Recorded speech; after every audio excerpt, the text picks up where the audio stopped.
قويه ولازم تكون واقفه حاسمه، ومش هنقبل الابتزاز ده لا من السلفيين ولا من غير السلفيين.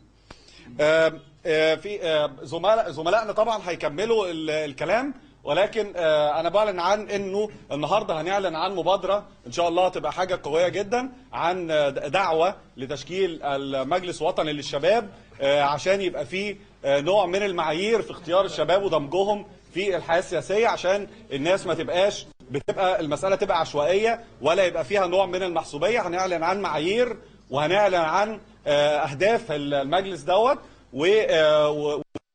وهيتصدى بيها لحل المشاكل ونوعيه كمان المشاكل. انا مش هطول في كلمتك، هيكملوا. شكرا قوي على التمهيد الوافي ياسر في الحقيقه. كنا محتاجين ان احنا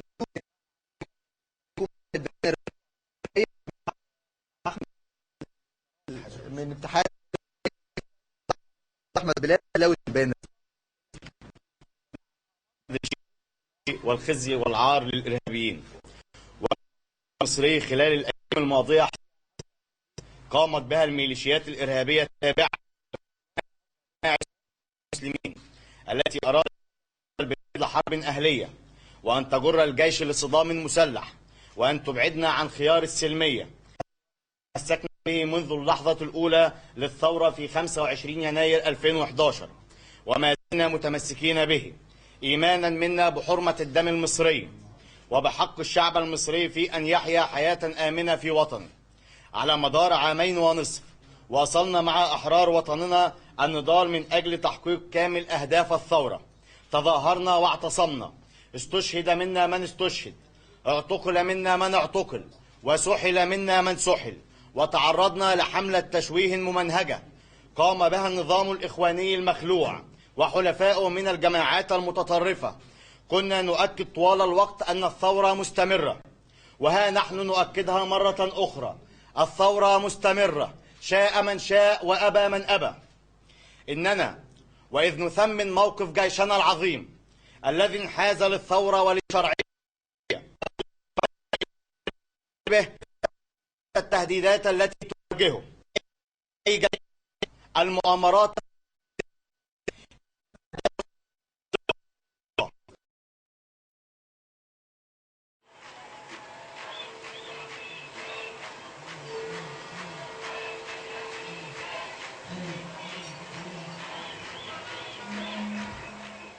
ده 1 2 إسرائيل 3 أمريكا.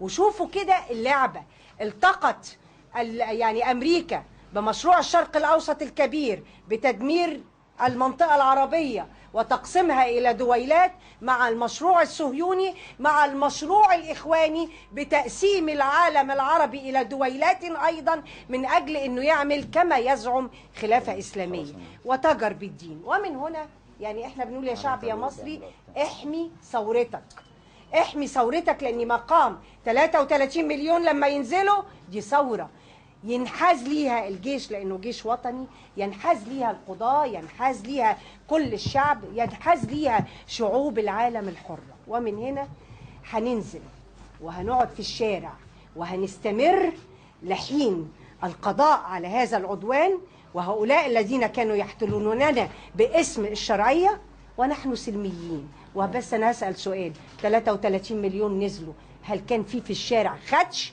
ما كانش في خدش. لما الإرهابيين الآن يعني نزلوا أصبح القتل، أصبح الآن يعرف كل مصري على فكرة ما عادش محتاجة سياسة ولا محتاجة قضاء ولا محتاجة نيابة، من هم الطرف الثالث، من هم الذي خان، من هم الذي تاجر بالدين، من هو الذي استعان بالأجانب واستعان بأفغانستان واستعان بأمريكا واستعان بحماس وكل ده. باختصار شديد الشعب المصري ينزل. ليه؟ احنا مش هنكتفي بأننا يعني خلاص 30 يونيو حصل، لا، الضغوط كثيرة من الداخل ومن الخارج.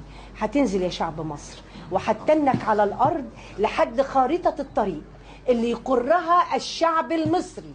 وأولها باختصار: الدستور ما يتعدلش، الدستور سقط ويجب ان يبقى فيه دستور جديد، حكومة على أساس كفاءات.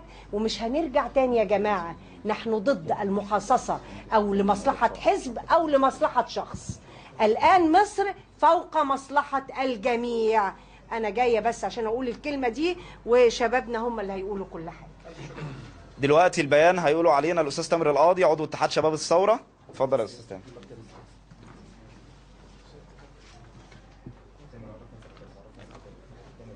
السلام عليكم.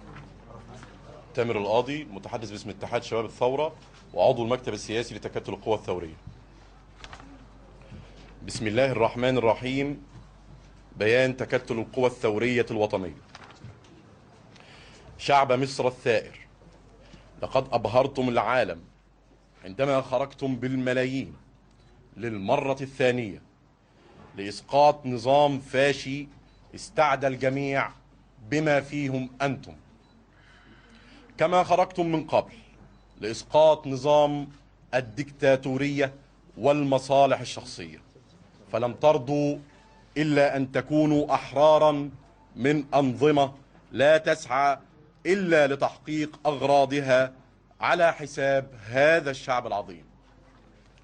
ونؤكد هنا أن ما حدث في 28 و 30 يونيو هو إرادة شعب عظيم يطمح إلى أن يعيش في دولة ديمقراطية حديثة تسع جميع طوائفه دون أن تستأثر جماعة بالوطن، دون أن تستأثر جماعة بالوطن لنفسها، وأن تقصي الجميع في سبيل تحقيق أجندتها الخاصة دون الوضع في الاعتبار مصلحة الوطن والمواطنين.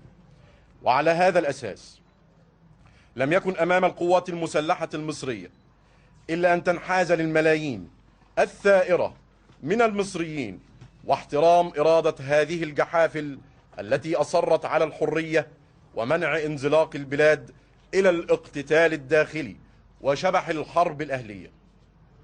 ويؤكد تكتل القوى الثورية للعالم، ويؤكد تكتل القوى الثورية للعالم أجمع، وخاصة الولايات المتحدة الأمريكية، أن وصف ما حدث بالانقلاب العسكري هو انتقاص من إرادة الملايين من المصريين التي نزلت للشوارع على مرأى ومسمع من العالم، وأن على الولايات المتحدة إذا أرادت الحفاظ على مصالحها في المنطقة ألا تقف في وجه إرادة الشعب المصري وحقه في تقرير مصيره.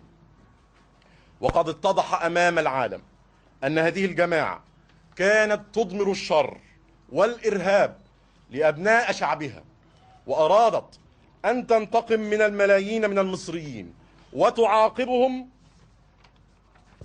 على ثورتهم لكي يعادلوا الكفة أمام الحشود التي خرجت بالملايين التي لا قبل لهم بها بالدم للسعي وراء مكاسب دولية وإظهار لبعض من يساندهم من الدول أن لديهم مؤيدين ومناصرين. وبناء على ما تقدم، وحيث أن تكتل القوى الثورية الوطنية وجزء لا يتجزأ من جموع الشعب التي خرجت في هذه الثورة وشاركت بقوة في يوم 28 و 30 يونيو، يستكمل التكتل الرؤية السياسية لما بعد مرسي، والتي تبنتها القوى الثورية والسياسية، وبعد ذلك تبنتها القوات المسلحة المصرية حفاظا على سلمية المظاهرات. نقترح استكمال الرؤية بالآتي: أولا، نقف وراء قواتنا المسلحة الأبية في موقفها الوطني الواضح في بيانها الأخير، ونؤكد